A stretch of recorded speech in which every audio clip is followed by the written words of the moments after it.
আজ দেশের অন্যতম বৃহৎ একটি রাজনৈতিক দল জামায়াতে ইসলামী তাদের একটি বড় ধরনের সমাবেশ করেছে ঢাকা শহরে। তারা বলছে এটি তাদের জাতীয় সমাবেশ। দেখুন, বাংলাদেশের রাজনীতিতে যারা সচেতন এবং রাজনীতি বুঝেন বা রাজনীতি নিয়ে কথা বলেন, তারা এইটুকু নিশ্চয় বোঝেন যে জামায়াতে ইসলামের মতো একটি দলের পক্ষে এই ধরনের একটি বড় সমাবেশ করা খুব একটা কঠিন কাজ নয়। তাছাড়া জামায়াতে ইসলামী সম্পর্কে যদি বলতে হয়, হ্যাঁ, একথা স্বীকার করতেই হবে, তারা অত্যন্ত সুশৃঙ্খল এবং সুসংগঠিত একটি রাজনৈতিক দল। কাজে এইরকম একটি দলের পক্ষে সারা দেশ থেকে লোক সমাগম করে এনে এইরকম একটি বড় সমাবেশ করা এবং সুশৃঙ্খলভাবে শেষ করা কঠিন কাজ নয়। সেটা আমরা দেখি প্রায় বিএনপি বা আওয়ামী লীগ যখন ছিল, আওয়ামী লীগের মতো দলও তারা করে, এমনকি জাতীয় পার্টিকেও আমরা দেখেছি। এবং অতি সম্প্রতি আমরা দেখছি যে ইসলামী শাসনতন্ত্র আন্দোলনের সেই পীর সাহেবও করছেন। কাজেই এটি আসলে খুব যে অসম্ভব কিছু সেটা আমি বলছি না, কিন্তু জামাতের এই সমাবেশটা এখন নিঃসন্দেহে তাদের জন্য যেমন গুরুত্ব বহন করে, বাংলাদেশের রাজনীতিতে এই মুহূর্তে এটি আমাদেরকে কি বার্তা দিচ্ছে বা কি আমরা সামনে অপেক্ষা করতে পারি, আমি সেটা নিয়ে একটু কথা বলবো। আমি আগেই যেমন বলছিলাম যে এটি তাদের জন্য একটি বড় অর্জন।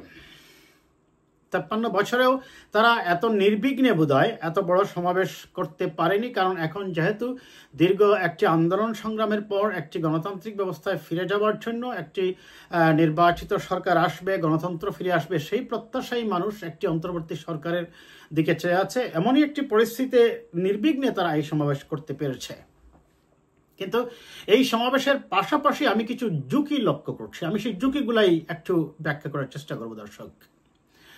প্রথমেই যদি আমি বলি, তাদের এই সমাবেশে বক্তব্য দিতে গিয়ে জামায়াতের আমির ডক্টর শফিকুর রহমান সাহেব খানিক অসুস্থ হয়ে পড়েন, পরে তাকে হসপিটালে নেওয়া হয়। আমরা দেখেছি বিএনপির মহাসচিব জনাব মির্জা ফখরুল ইসলাম আলমগীর তাৎক্ষণিকভাবে ছুটে গিয়েছেন হাসপাতালে তাকে দেখার জন্য। এটি নিঃসন্দেহে একটি রাজনৈতিক শিষ্টাচার, সভ্যতা এবং ভব্যতায় পড়ে, এবং বিএনপি তার আমি মনে করি যথার্থই কাজ করেছে। জনাব মির্জা ফখরুল ইসলাম আলমগীর সাহেব দলের পক্ষ থেকে তিনি তার প্রতি সহমর্মিতা জানিয়েছেন। কিন্তু বিএনপির জামাতের এই সমাবেশে যে দফাগুলো দেওয়া হয়েছে, সেই দফাগুলা যদি আমরা একটু বিশ্লেষণ করি দর্শক, আমি ইন ডিটেলস সবগুলাতে যাব না, শুধু আমি মনে করি যে যে দফাগুলা দেওয়া হয়েছে এই দফাগুলোর সাথে মোটা দাগে বিএনপি তথা দেশের অপর গণতান্ত্রিক রাজনৈতিক দলের খুব একটা মত পার্থক্য নেই, এবং এগুলা মোটামুটি আলোচনা করেই মোটামুটি আমরা এক পর্যায়ে বলতে পারি যে এখন এটা ঐক্যমতে পৌঁছে গেছে, শুধুমাত্র পিআর পদ্ধতিতে নির্বাচনের বিষয়টা ছাড়া। এই পিআর পদ্ধতি নিয়ে আমরা লক্ষ্য করছি গত কিছুদিন থেকে একটি দল আরেকটি দলের বিরুদ্ধে বলছে, কেউ বলছে সংস্কার চায় না বলে জামায়াতে ইসলামী অভিযোগ করছে, আবার বিএনপি বলছে আমরা তো মূলত সংস্কারের কথা উপস্থাপনই করেছি। বিএনপি তো প্রথম 31 দফা দিয়েছে, বিএনপি এর আগে 2016 সালেও সংস্কারের প্রয়োজনীয়তা অনুভব করে সংস্কারের প্রসঙ্গ এনেছে, এবং বিএনপি মোর অর লেস এই যে দফাগুলা বা সংস্কারের কথাগুলা, উচ্চকক্ষের গঠন সহ রাষ্ট্রপতি প্রধানমন্ত্রীর মধ্যে ক্ষমতার ভারসাম্য, এগুলা বিএনপি অনেক আগেই বলেছে। কাজেই এই বলার মধ্যেও জামাতের পক্ষ থেকে যে এক ধরনের অভিযোগ করা হয় আকার ইঙ্গিতে, যে একটি দল, এমনকি সেদিন দেখলাম জামাতের সেক্রেটারি জনাব আবু তাহের সাহেব বলছেন যে বিএনপি ছাড়া নাকি অনেক বাকি দল, বড় দলগুলা সব একমত, বিএনপি তো সংস্কারে আগে একমত হয়েছে। যাই হোক, আমি কেন তাদের এই সমাবেশটাতে আমি যে ঝুঁকি আছে রাজনীতির অঙ্গনে সামনের দিন আমি একটু ব্যাখ্যা করি। 91 সালে যখন বিএনপি নির্বাচিত হয়, তখন বিএনপি সংখ্যাগরিষ্ঠ আসনের থেকে 8টি আসন শর্ট ছিল। সেই জন্য জামাতে ইসলামী বিএনপিকে সমর্থন দেয়, যদিও তারা ওই সময় সরকারে আসেনি। সরকারের সাথে তারা থেকেছে, কিন্তু 93 সাল থেকে মূলত শুরু হয় তত্ত্বাবধায়ক সরকারের আন্দোলন, এবং সেই তত্ত্বাবধায়ক সরকারের আন্দোলন করে এক পর্যায়ে বিএনপি কিছুদিনের জন্য একটি সংসদ গঠন করে এবং সংবিধান সংশোধন করে তত্ত্বাবধায়ক সরকারের ব্যবস্থা স্থায়ীভাবে সংবিধানে নিয়ে আসে। কিন্তু এই জামাতের বিএনপির থেকে দূরে গিয়ে আওয়ামী লীগের সাথে ঐক্য করে আন্দোলনের ফলে লাভবান যেটা হয়েছে সেটা হয়েছে আওয়ামী লীগ, অর্থাৎ আওয়ামী লীগের একটি পুনর্বাসন হয়েছে জামাতের মাধ্যমে। আবার 2001 সাল থেকে 2006 সাল পর্যন্ত বিএনপি এবং জামাত উভয়ে একত্রিত হয়েই সরকার গঠন করেছে এবং ওই সময় জামাতের 2 জন মন্ত্রীও ছিলেন বিএনপির সংসদে, বিএনপির সরকারে। ফলে ওই সময় সরকারের যখন মেয়াদ শেষ হয় তখন আওয়ামী লীগের সেই লগি বইটার এবং প্রকারান্তরে অনেক বিষয়ে দেখা গেছিল যে জামাত কিন্তু শক্তভাবে বিএনপির সাথে তথা এদেশের জাতীয়তাবাদী শক্তির সাথে থাকতে তারা বা রাজনীতিতে যথাযথ পদক্ষেপ নিতে ব্যর্থ হয়েছিল। বিদায় বলতে পারেন আবার 2006 সালে সেই 111-এর সরকার আসে এবং আওয়ামী লীগ ক্ষমতায় আসে। এক্ষেত্রেও আওয়ামী লীগের পুনর্জন্ম বলেন আর ফিরে আসা বলেন সম্ভব হয়েছে, মূলত যথাযথ অক্ষ এবং রাজনৈতিক সিদ্ধান্তগুলো সঠিকভাবে নিতে না পারার কারণে। যাই হোক, এখন যে 24-এ এসে যে আন্দোলনটা হয়েছে সেই আন্দোলনে অবশ্যই ফ্যাসিবাদ বিরোধী আন্দোলনে মানুষের মধ্যে প্রত্যাশা হচ্ছে একটি গণতান্ত্রিক ব্যবস্থায় আমরা ফিরত যাব। সেই ফিরত যেতে হলে অবশ্যই আন্দোলনের প্রধান শক্তি বিএনপি, জামায়াত এবং ছাত্রদের গঠিত নতুন সংগঠন এনসিপি, ইসলামী স্বতন্ত্র আন্দোলন, নাগরিক ঐক্য সহ আরো সকল দলের মধ্যেই একটি জাতীয় ঐক্যমত্য প্রয়োজন।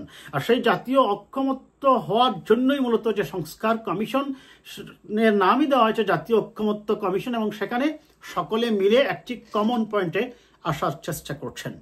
কিন্তু সেই কমন পয়েন্টে আসতে গিয়ে বারবার আমরা দেখছি অনেকগুলা ব্যারিয়ার তৈরি করা হচ্ছে মাঝপথে। যেমন মিটফুডের যে হত্যাকাণ্ডটা, সেই হত্যাকাণ্ডটা বিএনপি সবসময় তার পরিচ্ছন্নতার পরিচয় দিয়েছে এবং বিএনপি সুস্পষ্টতই যখনই যার বিরুদ্ধে অভিযোগ এসেছে বহিষ্কার করেছে, সকজ করেছে, স্থায়ীভাবে তার সদস্যপদ বাতিল করে দিয়েছে। কিন্তু এই মিটফুডের হত্যাকাণ্ডটা মনে হচ্ছে যেন একটি পরিকল্পিত এবং কোনো গোয়েন্দা সংস্থার দ্বারা অত্যন্ত পরিকল্পিতভাবে এটাকে ভিডিও করা হয়েছে খুব কাছের থেকে মাঠে ছড়িয়ে দেওয়ার জন্য। যাই হোক, এটা নিয়ে আমি বেশি বলবো না এই ভিডিওতে। এই হত্যাকাণ্ডটা হওয়ার পরেই আমরা দেখলাম একটি দলের পক্ষ থেকে, বিশেষ করে জামায়াত এবং এনসিপির পক্ষ থেকে অত্যন্ত পরিকল্পিতভাবে বিএনপির বিরুদ্ধে প্রপাগান্ডা চালানো শুরু হলো।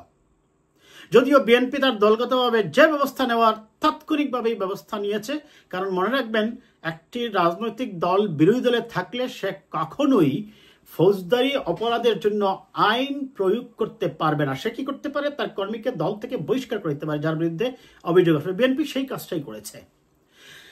এই সোহাগ হত্যাকে কেন্দ্র করে আমরা দেখলাম যে একের পর এক বিভ্রান্তি ছড়ানো হচ্ছে। ফেক আইডি থেকে বিএনপির বিরুদ্ধে অপপ্রচার আরো জোরে সোরে শুরু হল। তারা অনেক আগেই সেটা শুরু করেছেন এবং জনাব তারেক রহমান সম্পর্কে এবং কি জিয়াউর রহমানের ছবিতেও লাথি মারতেও মানে একটু বিবেক তাদের বাঁধেনি, ভদ্রতা তাদের কাছে এই ক্ষেত্রে বিলীন হয়ে গিয়েছিল। বিএনপি ধৈর্যের পরিচয় দিয়েছে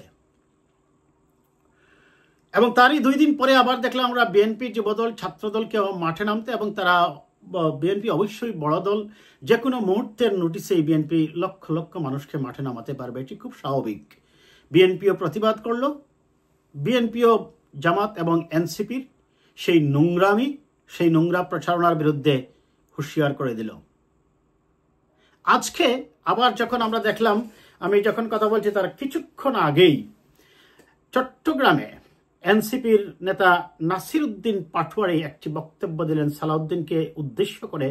বিএনপি নেতা জনাব সালাউদ্দিনকে উদ্দেশ্য করে একটি কুরুচিপূর্ণ মন্তব্য করলেন।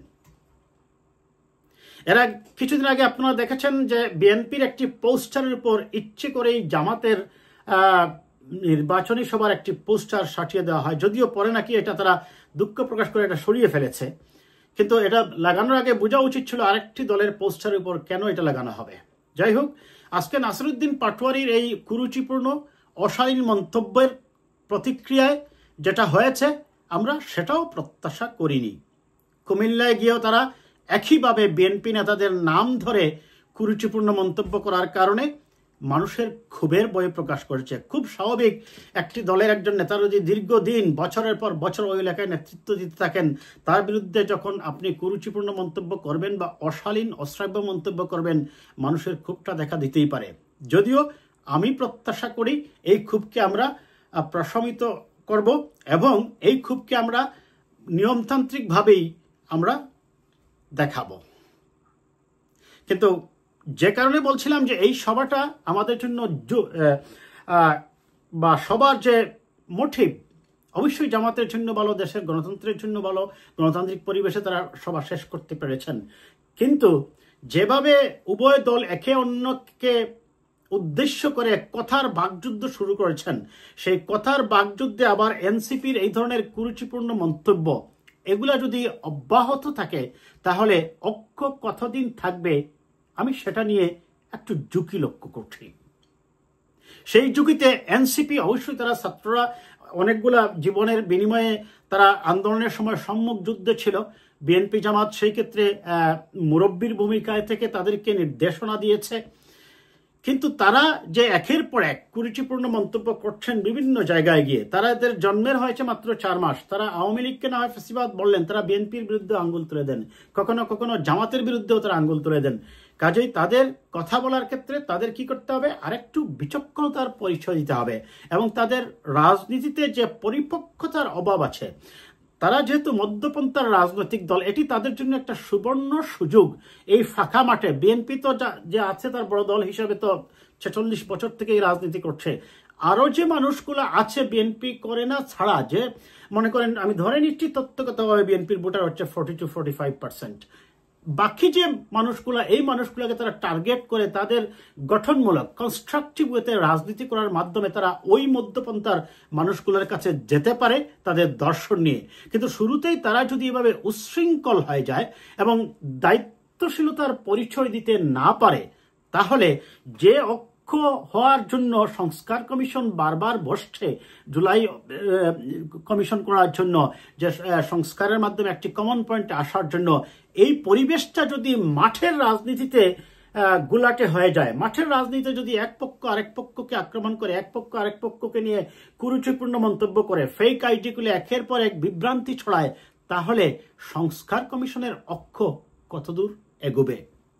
কাজেই এরকম একটি সভা করার মাধ্যমেই যে আমরা রাজনীতিতে যেটা আমাদের হওয়া উচিত, আগে সকলের ঐক্যমতে আসা উচিত। আমি যেটা নিয়ে শুরু করেছিলাম দর্শক, আর যদি ঐক্যমতে না এসে একটি নির্বাচনের মাধ্যমে গণতান্ত্রিক ব্যবস্থায় ফিরে যেতে না পারি, তাহলে সেই 91 থেকে 95 পর্যন্ত আন্দোলনের মাধ্যমে যেভাবে আওয়ামী লীগকে পুনর্বাসন করা হয়েছে, 2006-এ যেভাবে আওয়ামী লীগকে পুনর্বাসন করা হয়েছে, একইভাবে সেই ঐক্য যদি এখন না থাকে, হয়তোবা দেখা যাবে আবারও অগণতান্ত্রিক শক্তি এবং তৃতীয় কোনো শক্তি সেই জায়গাটা এসে নিতে পারে।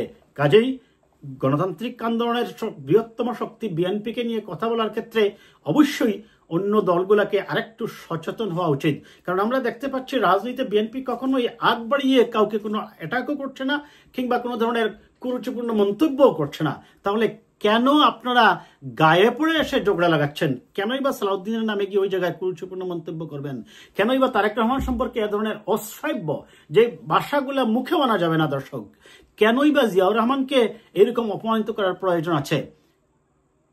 কাজে আশা করব সকল পক্ষই ধৈর্যশীল হবেন এবং দায়িত্বশীলতার পরিচয় দেবেন গণতান্ত্রিক পথে ফেরত না আসা পর্যন্ত।